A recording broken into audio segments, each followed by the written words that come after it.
Sa mga katik vloggers, mga subscribers, bago sa kaluma, mga supporters, mga dumaan, dumalaw at bumisita sa channel, lahat ng mga viewers, secret viewers at silent viewers, magandang araw. So ngayon dadaling ko naman kayo sa switch mode power supply, ano?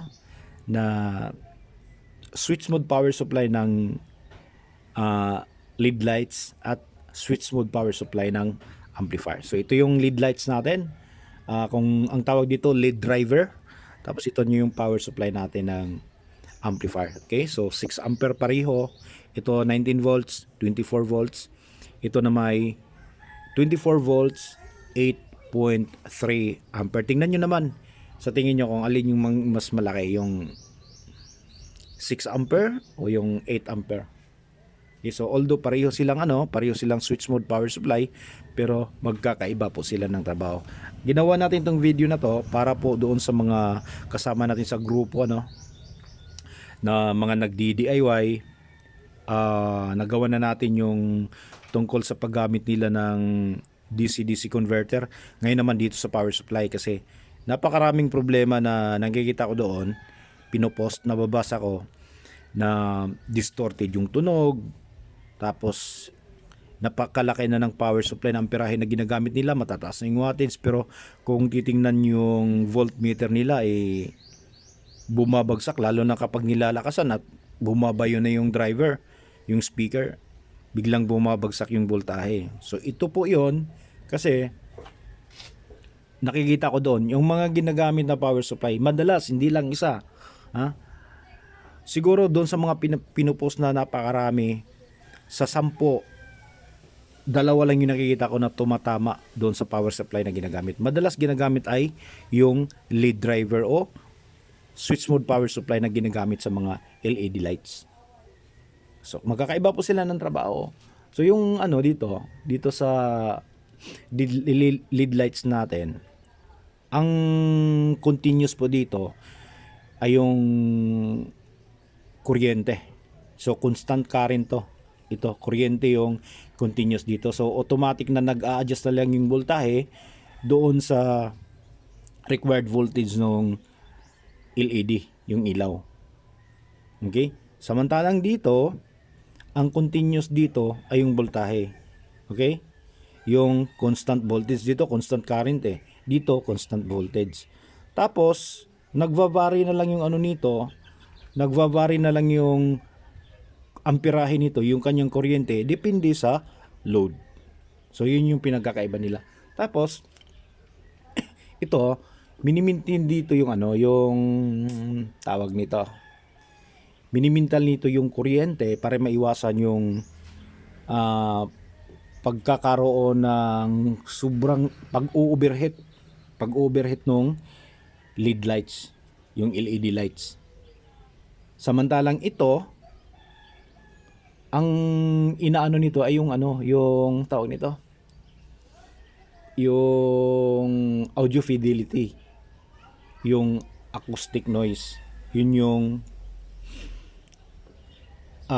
iniingatan nito. Kaya ito, pagpalagay na lang natin, dahil sa lead lights to ginagamit, diba? Sa lead lights to ginagamit, so ang nakikita natin dito, ilaw, 'di ba? Kung gaano siya kaliwanag, okay? Ilaw. O kung mayroong controller, siyempre paiba-iba yung kulay ng ilaw, nag-on off, on off. 'Yun lang yung natin nakikita. Samantalang dito, ito. So walang pakialam to kung maingay yung power supply niya, okay?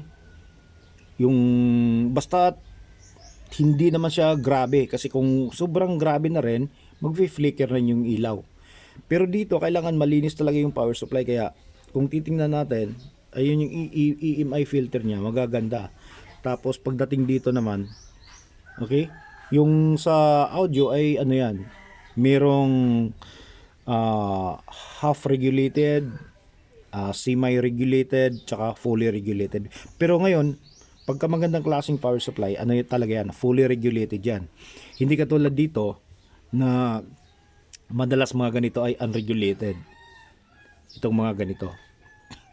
Okay, yung sa tawag nito yung lead driver. Ayan, okay? So yun yung mga pinagkakaiba nila. So ang pinaka ano pa nila dito, yung ah, kaibahan nilang dalawa. Okay? Kasi kapag yung sa power supply ng amplifier ay maingay, mataas yung interference, syempre maririnig mo yun doon sa yung speaker, yung hum, yung hiss, tapos yung ano, yung tinatawag na yung whine niya pa nagwi-winning. Yun yung maririnig natin. Tapos dito sa is MPS ano na ginagamit sa tawag nitong LED lights natin ay hindi po kakayanin yung biglang pagbabago ng signal. Pagpalagay na lang natin sa amplifier mula sa mahinang sound tapos biglang bulusak, biglang lakas o kaya biglang kakalabog o biglang tataas yung nota. Yun yung hindi kaya ng dito. Kasi constant yung kuryente niya, yun lang yung naka-continuous permanente na yun. Samantalang dito, kung tataas yung load, magbabari din yung ano niya, yung current niya. Kaya walang problema sa kanya. Mahahabol niya yung biglang bugso ng pagbabago ng signal. So kung lalakas yung bass, lalakas yung bass bigla, walang problema.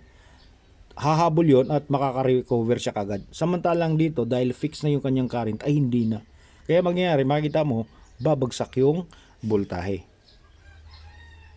Okay? Hindi katulad nung dinadrive nito na ilaw. So ano ba yung ilaw, di ba?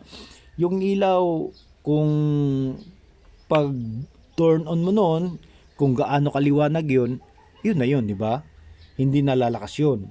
Samantalang dito sa sounds, pagpatugtog mo, mahina o mahina siya, tapos biglang lalakas. So pabago-bago.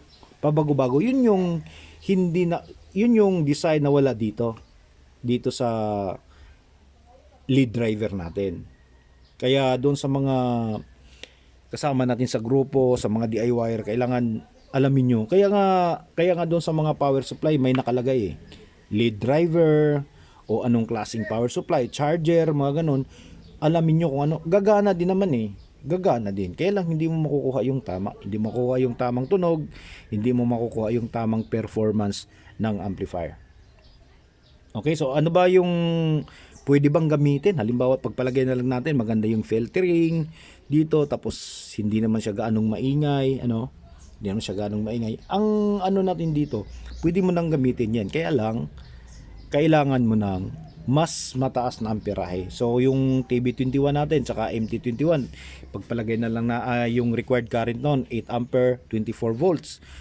Siguro kapag gumamit ka ng lead driver, so gawin mo ng 12 o kaya 15, 15 ampere ganon. Para sigurado ka na hindi babagsak.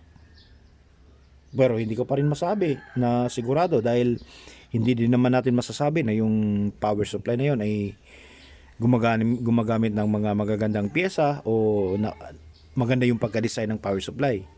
Hindi rin natin masasabi So ganun na lang yung gagawin natin. Kaya sa mga hindi pa nakakabili, nagbabalak pa lang, pag-isipan nyo na ng maigi kung alin yung tamang switch mode power supply na gagamitin para sa ating mga amplifier. Okay? So hanggang dito na lang siguro tayo. So sana'y makakatulong to para sa mga nag-uumpisa pa lang. So maraming salamat. God bless at bye-bye.